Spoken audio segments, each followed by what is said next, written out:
앞으로 체력 단련 방식의 훈련병 군기훈련, 이른바 얼차려가 금지됩니다. 국방부는 27일 김선호 차관 주관으로 신병교육대 사고 관련 재발 방지 대책 회의를 열어 이같이 결정하고 대신 필요한 경우 훈련병에게 군법 교육과 명상 등 정신수양 목적의 군기교육을 할 방침입니다. 합동참모본부가 한국과 미국, 일본이 27일부터 사흘 동안 제주 남방 공해상에서 3국의 첫 다영역 연합훈련인 프리덤 엣지를 실시한다고 밝혔습니다. 러북이 정상회담을 계기로 더욱 밀착하는 가운데 한미일도 강하게 뭉치는 모습을 과시하고 있습니다. 합동참모본부는 다탄도 미사일 시험에 성공했다는 북한의 주장은 기만과 과장이라며 실패했다고 평가한다는 입장을 재확인했습니다.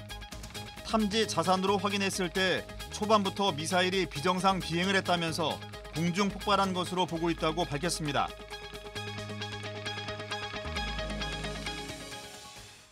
시청자 여러분 안녕하십니까? KFN 뉴스 시작합니다. 신병교육대 훈련병에게 체력 단련 방식의 군기훈련, 소위 얼차려를 시키는 것이 금지됩니다.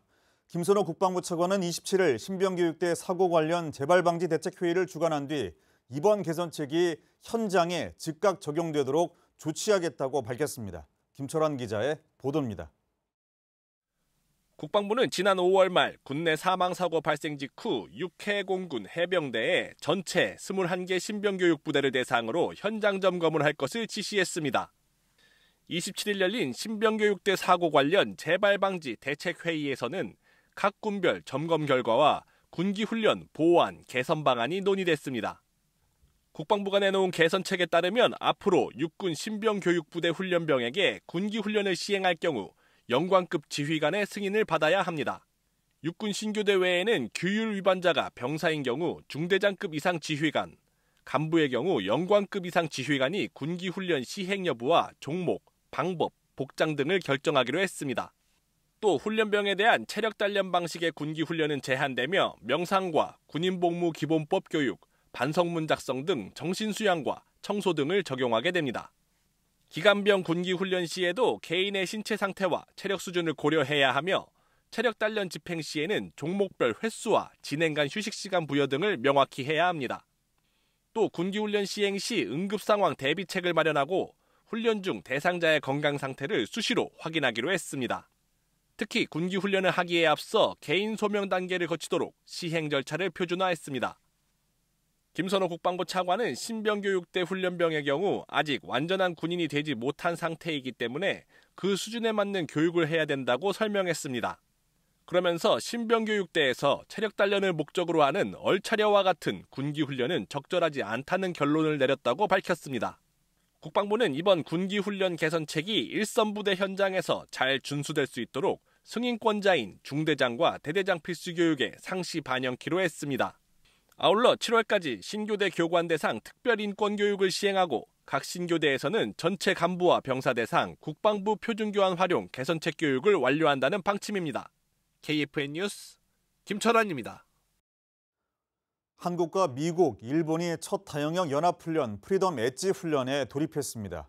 항공모함과 이지스함, 전투기 등 3국의 해공군 전력이 대규모로 참가합니다. 박인배 기자의 보도입니다. 한국과 미국, 일본이 27일부터 3일 동안 첫 다영역 연합훈련 프리덤 엣지 훈련을 펼칩니다. 3국은 이번 훈련에서 해상 미사일 방어 훈련과 방공전, 공중훈련, 사이버 방어 훈련 등을 진행합니다. 프리덤 엣지는 해상과 수중, 공중, 사이버 등 다양한 영역에서 실시하는 정례 훈련으로 한미 연합훈련 프리덤 실드와 미일 연합훈련 킨 엣지를 합친 이름입니다. 한미일은 수색 구조 훈련과 미사일 경보 훈련 등을 해상이나 공중에서 일회성으로 해왔는데 다영역 정례 훈련은 이번이 처음입니다. 우리 군에서는 서해 류송용함과 강감천함, 해상 초계기, 해상 작전 헬기, 전투기가 훈련에 나섭니다. 지난 주말 부산 작전기지에 입항한 미 항공모함 루즈벨트함을 비롯해 미국과 일본의 이지스 구축함, 해상 초계기 등도 참가합니다. 이번 훈련은 지난해 8월 미국 캠프 데이비드에서 3국이 다영역 훈련을 시행하기로 한 데 따른 겁니다. 이번 달 초 한미일 국방장관은 싱가포르에서 열린 샹그릴라 대화 계기 3국 회의에서 프리덤 엣지 실시 계획에 합의했습니다. 북한의 위협을 억제하고 대응하기 위해서 한국과 일본, 나아가서 한미일이 안보 협력을 더욱더 발전시켜 나가도록 하겠습니다. 한미일은 이번 훈련을 계기로 연합훈련을 지속적으로 확대해 나갈 방침입니다. KFN 뉴스 박인배입니다. 북한이 26일 탄도미사일 발사가 다탄두 기술 확보를 위한 성공적 시험이었다고 주장하고 나섰습니다. 합동참모본부는 북한의 성공 주장이 기만과 과장에 불과하다고 일축했습니다. 문현구 기자의 보도입니다. 북한 미사일 총국이 26일 개별 기동 전투부 분리 및 유도 조종 시험을 성공적으로 진행했다고 조선중앙통신이 27일 보도했습니다. 통신은 또 이번 시험의 목적이 다탄두에 의한 각계 표적 격파 능력 확보라고 전했습니다. 북한은 분리된 기동 전투부들이 설정된 3개의 목표 좌표로 정확히 유도됐으며 미사일에서 분리된 기만체의 효과도 검증했다고 주장했습니다. 다탄두 기술은 탄도미사일 한 발 발사로 여러 목표를 타격할 수 있으며 기만체를 섞어 미사일 방어를 교란하는 목적도 갖고 있습니다. 합동참모본부는 북한이 발사한 탄도미사일은 공중 폭발했으며 북한의 발표는 기만과 과장을 위해 사진을 조작했을 가능성도 있다고 발표했습니다. 북한이 어제 발사한 미사일은 비행 초기 단계에서 폭발했습니다. 북한이 오늘 아침에 다른 내용으로 공개를 하였는데 그것은 기만과 과장을 위한 수단에 불과하다고 생각합니다. 합참은 북한이 지난번 우주 발사체 실패에 이어 이번 탄도미사일 발사도 실패하면서 이를 포장하기 위해 거짓 발표를 했을 수 있다고 내다봤습니다. 또 북탄도미사일 발사 실패는 한미 정보당국의 공통된 평가이며 심층적인 분석이 이뤄지고 있다고 전했습니다. KFN 뉴스 문현구입니다. 북한이 26일 밤 또다시 남쪽으로 오물풍선을 띄웠습니다. 한 달 새 벌써 7번째입니다. 이채원 기자입니다.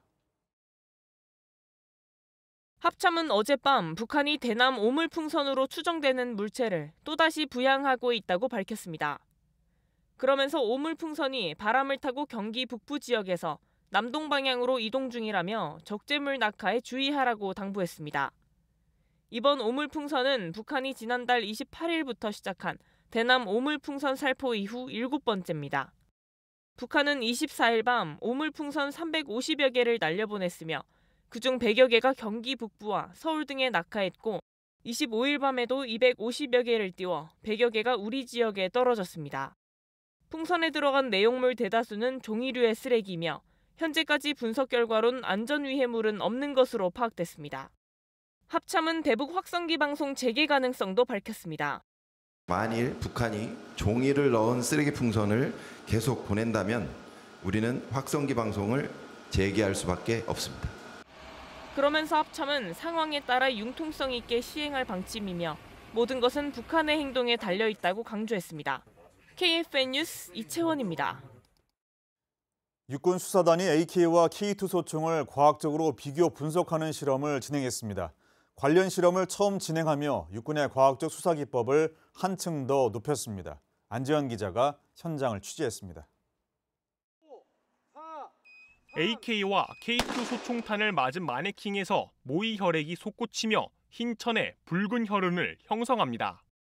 인체와 비슷한 젤라틴 모형을 총알이 충격파를 일으키며 관통하고 그 과정이 초고속 카메라로 기록됩니다.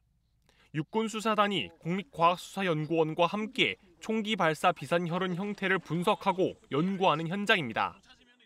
이번 실험의 중점은 AK와 K2에 발사된 탄을 비교 분석해 과학수사에 적용하는 것입니다. 적 도발 혹은 테러 발생 시 적성 화기인 AK 소총에 의한 혈흔과 탄두의 변형을 분석하는 이번 실험을 위해 다양한 과학적 기법과 실험 재료가 동원됐습니다. 마네킹과 모의 혈액을 이용한 실험에서는 혈액이 뿌려진 흔적인 비산흔과 인체를 관통한 탄두의 변형을 측정하는 과정이 진행됐습니다. FBI 규격에 맞춘 젤라틴 인체 모형을 이용한 실험에서는 신체 부위별 탄속 변화를 추적했습니다. 한편 이번 실험에선 두 기관이 독자적으로 개발한 실험 기법과 재료를 사용하며 실험의 수준을 발전시켰습니다. 수겹의 두꺼운 탈지면을 뒤에 겹쳐놓고 진행해 파손되지 않은 온전한 상태의 탄을 확보하고 원격 사격 장치를 제작, 활용해 더 많은 실험 데이터를 정밀하고 안전하게 획득한 것입니다. 두 기관은 서로의 장점과 기능을 합친 획기적인 이번 실험을 통해 과학 수사 역량을 한층 더 높였습니다.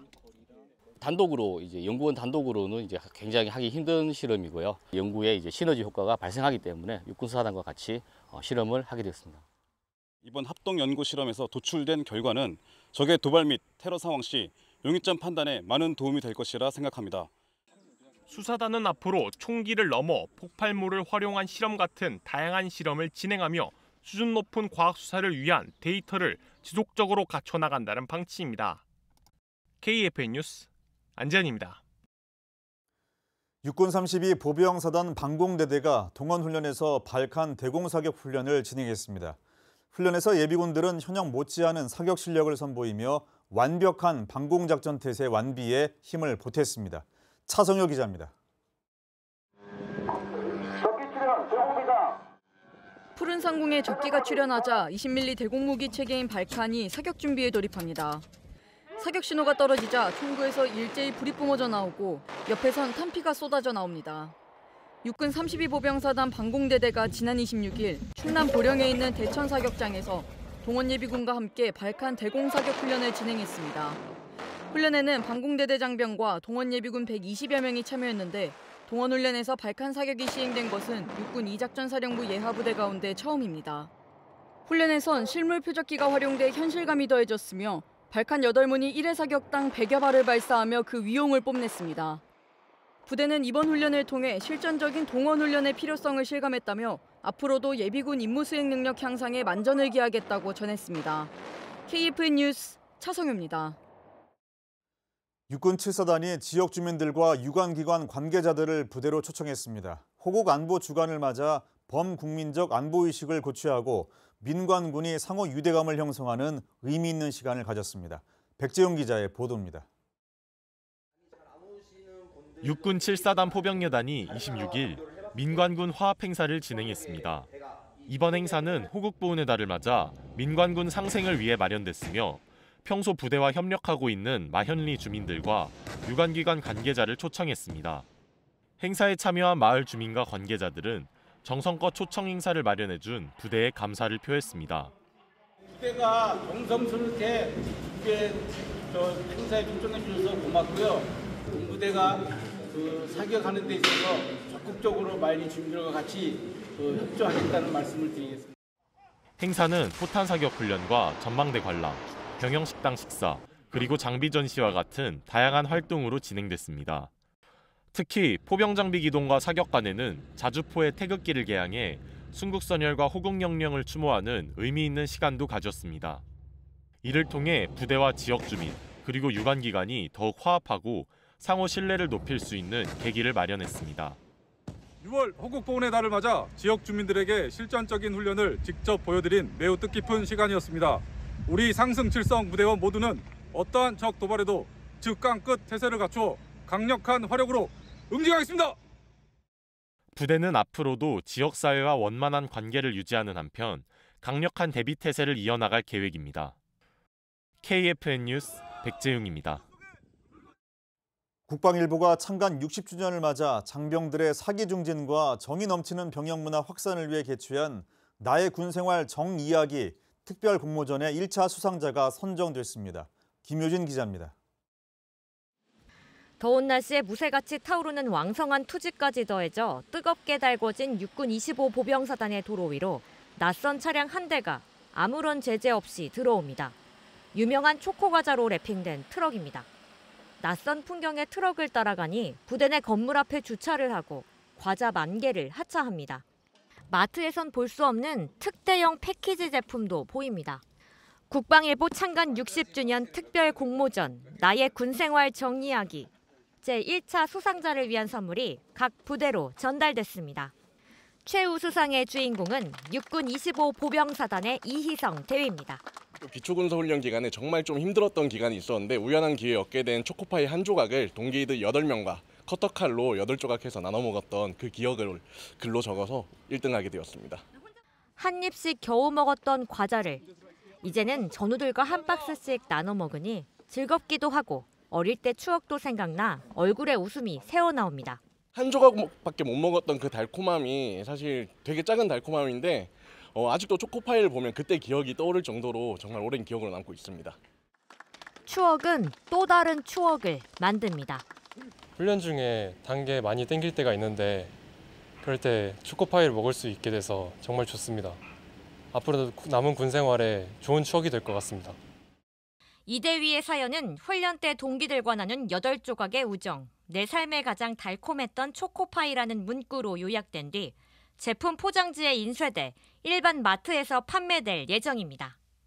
한편 국방일보는 7월 17일부터 빙그레 웃는 병영사진 콘테스트를 진행합니다. 최우수 수상자에겐 국방홍보원 원장상이 수여됩니다. KFN 뉴스 김유진입니다. 2010년 11월 북한의 기습 포격으로 해병대원 2명이 전사함은 물론 민간인 사망자까지 발생했던 연평도 포격전이 벌써 13년이 지났습니다. 이 연평도 포격전을 소재로 한 연극에 당시 포격전에서 부상한 제대 군인이 주인공을 연기해 의미를 더하고 있습니다. 김은별 기자의 보도입니다.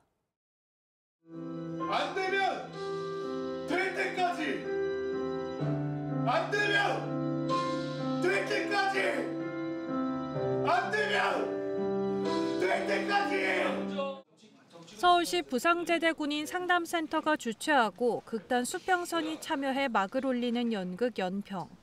연평은 연평도에서 근무하고 있는 해병들과 연평도에서 살아가고 있는 여러 도민들이 연평도 포격전에 휘말리며 생기는 일들을 다루는 연극입니다. 연평도 포격전은 2010년 11월 23일 연평부대 훈련 도중 북한군이 군부대뿐만 아니라 민간시설에 방사포 170여 발을 발사해 해병대 장병 2명이 전사하고 16명이 부상을 입은 사건입니다. 주인공 기훈 역할은 연평도에서 근무 중 포격전에 참전해 부상을 입고 제대한 전 해병대원 이한 배우가 맡았습니다.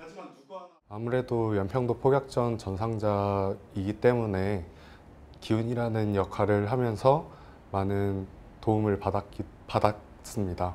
그리고 기훈이라는 역할을 연기하기 위해서 저 스스로를 내려놓는 거에 중점을 두긴 했었어요. 연평에서 태어났지만 오랫동안 연평도를 떠나 있었던 주인공 기훈과 아버지. 장례식에서 뿔뿔이 흩어졌던 가족들은 오랜만에 연평에서 조우하게 됐지만 보이지 않는 서먹함을 느낍니다. 해병대로 입대해 연평으로 배치받은 기훈과 가족 간의 갈등이 조금씩 줄어드는 가운데 기훈의 첫 휴가일에 포격이 시작됩니다.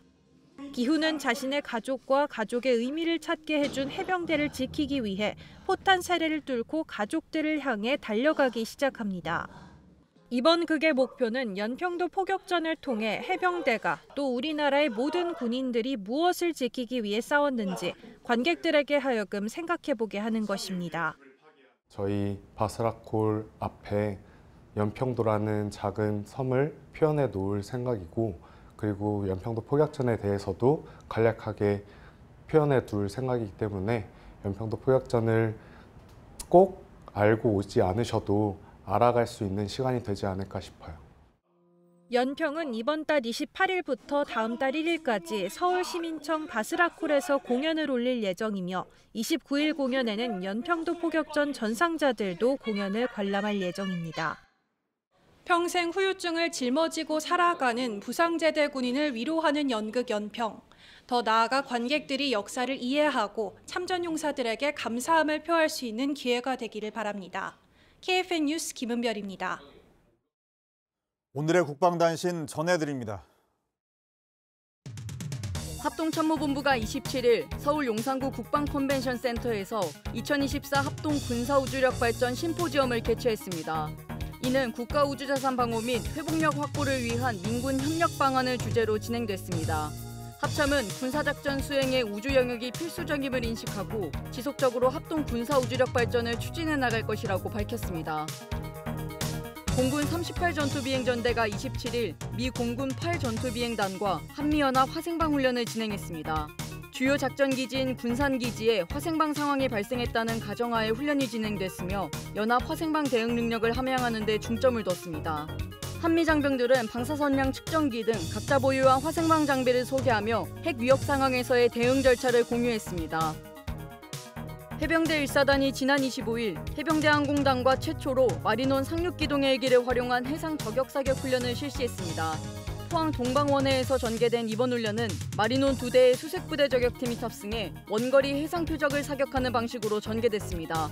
부대는 실시간 중계가 가능한 통신체계를 활용해 작전 지휘 간의 결심을 유도하는 훈련도 병행했습니다.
오늘 중부에는 폭염이, 제주와 남부에는 호우가 내리며 하늘빛이 엇갈렸습니다. 자세한 날씨 알아보겠습니다. 내일 오전까지 제주도와 남부지방에 비가 내리겠습니다. 제주도에는 150mm 이상, 남해안에는 최고 60mm의 많은 비가 쏟아지겠습니다. 오후엔 강원과 충청, 남부지방에 소나기 예보가 있습니다. 최대 40mm의 비가 요란하게 지날 것으로 보입니다. 비 피해 없도록 주의하시기 바랍니다. 반면 수도권과 중부지방은 하늘에 구름만 지날 뿐 별다른 비 소식은 없습니다. 내일도 낮 기온 30도 안팎의 무더운 날씨가 예상됩니다. 자세한 기온 살펴보겠습니다. 아침 최저 기온 서울 23도, 원주 18도, 대구 21도로 출발하고요. 낮 최고 기온은 서울과 원주, 대구 33도까지 오르겠습니다.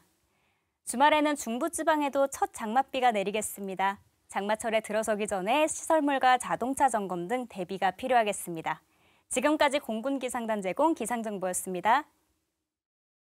한미일이 제주 남방 공해상에서 프리덤 엣지 훈련을 실시합니다.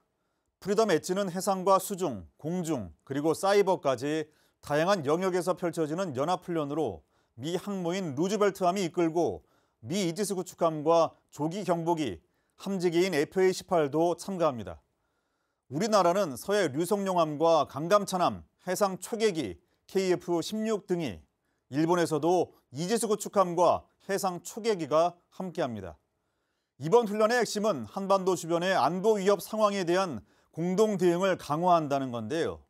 러북 간 군사협력 강화 등으로 안보 구축의 중요성이 심화하는 가운데 프리덤 엣지 훈련을 통한 한미일 안보 협력이 더욱 굳건하게 갖춰가길 기대합니다.